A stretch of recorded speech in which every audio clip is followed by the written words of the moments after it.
Jai Hind students, how are you? I hope you are all fine. So, as you know, we are discussing our chapter number 14, The Revolt of 1857.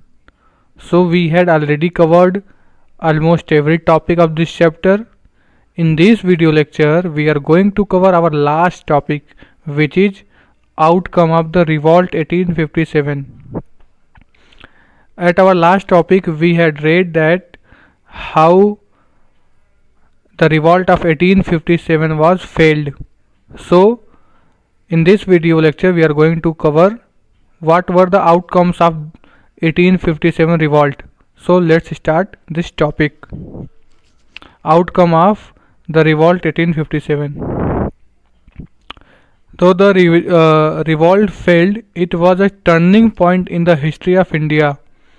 तो देखिए बच्चों, ये आपको बात समझना है कि भले ही ये रिवॉल्ट फेल हो गया था, इस रिवॉल्ट की वजह से इंडियन सिटीजन्स को इंडिपेंडेंस नहीं मिली थी ब्रिटिशर्स से, लेकिन फिर भी ये एक टर्निंग पॉइंट था इंडियन हिस्ट्री में। और इसको टर्निंग पॉइंट क्यों कहा जा रहा है कि इसके पहले कोई भी इतना बड़ा रिवॉल्ट नहीं हुआ था ब्रिटिशर्स के अगेंस्ट इंडिया में। और ये एक बहुत बड़ा रिवॉल्ट था जिससे इंडियंस में ये कहीं ना कहीं बिलीव, आपस में सेल्फ बिलीफ आया कि हम लोग अगर चाहें और हम लोग सब लोग मिल के हम लोग कोशिश करें, हम लोग प्रयास करें, तो हम सब मिल के ब्रिटिशर्स को, अंग्रेज़ों को अपने देश इंडिया से बाहर कर सकते हैं। इसलिए इसका बहुत इम्पोर्टेंस था। The rule of the English East India Company came to an and.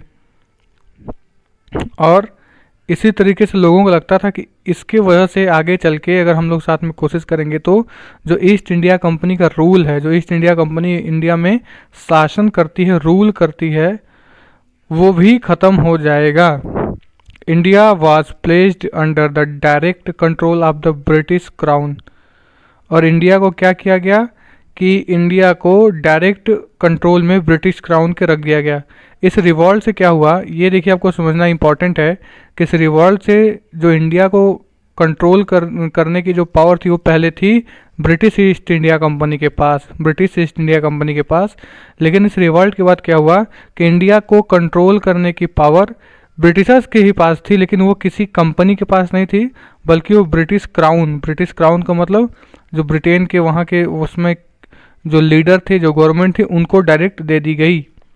उसके आगे हम देखते हैं students, the British government declared Queen Victoria as the empress of India and also appointed a governor general to rule over India. और आगे भी Britishers ने कुछ अहम डिसीजंस लिए, कुछ इंपॉर्टेंट डिसीजन लिए 1857 रिवॉल्ट के बाद। वो क्या था कि क्वीन विक्टोरिया को एम्प्रेस बना के भेजा गया और साथ में एक गवर्नर जनरल इंडिया के लिए अपॉइंट किया गया, जो इंडिया को रूल करने के लिए अपॉइंट किया गया था ब्रिटिशर्स के द्वारा। He was not now called the viceroy. और बाद में इसी गवर्नर जनरल को क्या कहा जाने लगा वाइसराय। तो गवर्नर जनरल से क्या कहा जाने लगा, वाइसराय। फिर हम आगे देखेंगे स्टूडेंट्स, आगे क्या होता है। However no change came in the conditions of the Indians. तो ये जो भी चेंजेस हो रहे हैं बच्चों, आपको ये बात ध्यान रखना है, ये ब्रिटिशर्स आपस में ही चेंज कर रहे हैं। इंडियंस के लाइफ में कोई भी चेंज नहीं हो रहा है, ब्रिटिशर्स आपस में ही चेंजेस कर रहे हैं। जैसे पहले ईस्ट इंडिया कंपनी रूल करती थी, तो अब ब्रिटिश क्राउन रूल करेगा। अब ब्रिटिश क्राउन ने इंडिया में रूल करने के लिए एक गवर्नर जनरल को अपॉइंट किया है, जिसको वाइसराय कहा जाता है। लेकिन इन सारी चीज़ों से जो इंडियंस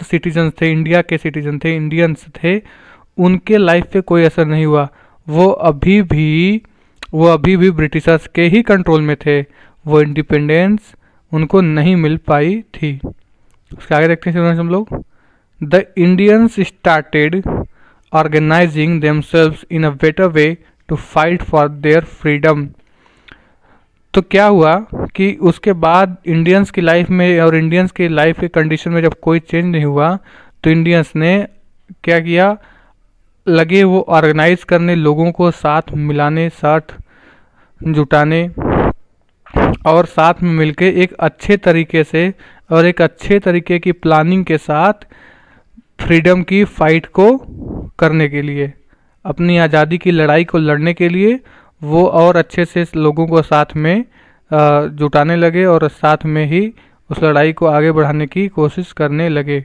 ये कुछ सारे इस रिवॉल्ट के कह सकते हैं आप फ़ायदे थे, आउटकम थे जो इस रिवॉल्ट के चलते हुए, क्योंकि आपको पता है कि ये रिवॉल्ट पूरी तरीके से this revolt not completely successful as we know, this revolt was failed, क्योंकि इस रिवॉल्ट के कारण इंडियन सिटीजन्स को ऐसा नहीं था कि ब्रिटिशर्स से कंप्लीट इंडिपेंडेंस मिल गई थी। ठीक है बच्चों, तो ये आपको पढ़ना है। ये हमारा चैप्टर आज इसी यहीं से ख़त्म होता है और इसकी बुक की रीडिंग आप कर लेंगे अच्छे से तो आपको और अच्छे से भी चीज़ें समझ में आ जाएगी। अब हम देखते हैं वर्ड मीनिंग देख लेते हैं कुछ इंपॉर्टेंट। जैसे मोनोपोली एक इम्पॉर्टेंट वर्ड है और एक बहुत इंपॉर्टेंट कॉन्सेप्ट भी है इसका। तो मोनोपोली का क्या मतलब होता है?